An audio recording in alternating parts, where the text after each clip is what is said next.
Question number 5, accounting terms को कौन इस्तेमाल करता है?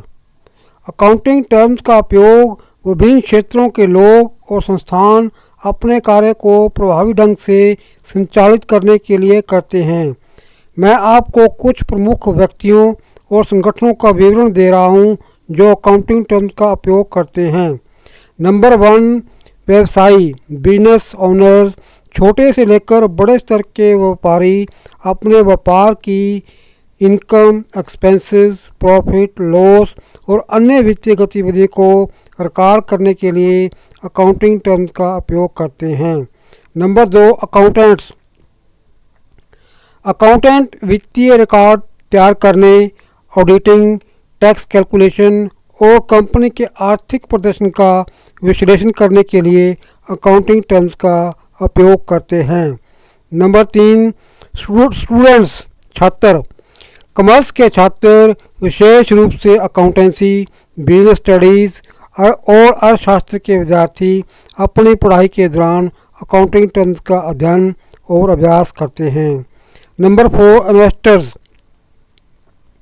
निवेशक कंपनी के वित्तीय दस्तावेजों, बैलेंस शीट और लाभ हानि खातों का विश्लेषण के लिए अकाउंटिंग टर्म्स का उपयोग करते हैं ताकि ये वो तय कर सकें कि किसी कंपनी में निवेश करना लाभदायक होगा या नहीं। Bank and financial institutions. Bank और वित्तीय संस्थान।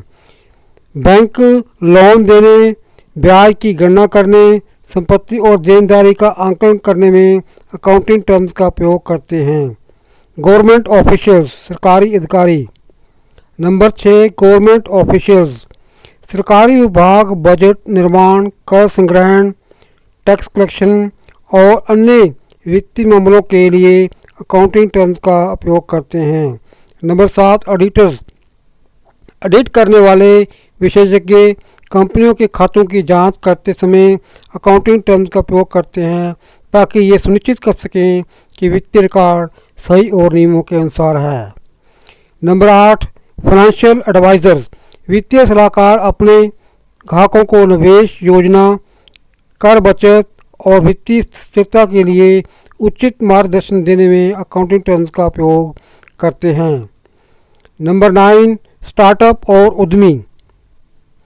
नए व्यापार शुरू करने वाले उद्यमी अपनी आय व्यय का सही हिसाब रखने के लिए अकाउंटिंग टर्म्स का ज्ञान प्राप्त करते हैं।